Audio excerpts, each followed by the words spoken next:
Seorang wanita membajak dan membawa kabur mobil operasional patroli jalan tol pada Minggu 23 Juli.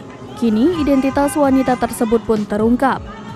Jessica Koroh berusia 33 tahun sebelumnya membuat gaduh saat kabur usai membajak mobil patroli pengelola tol di Gerbang Jatiwaringin.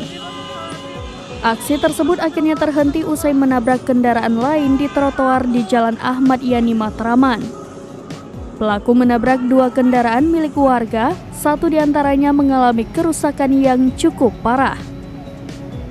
Usai menabrak, Jessica lalu berteriak minta tolong kepada warga sekitar. Setelah berteriak-teriak minta tolong, J turun dari atas mobil. Ia berjalan-jalan dengan berlarian di tengah jalan. J masih berteriak minta tolong sampai berhenti di dekat lampu merah sebelum akhirnya ia jatuh pingsan. Ia dibopong ke tepi jalan oleh warga setempat. Saat ini pelaku telah dibawa ke rumah sakit untuk dilakukan observasi guna memeriksa kejiwaan maupun mengetahui apakah pelaku berada di bawah pengaruh narkotika.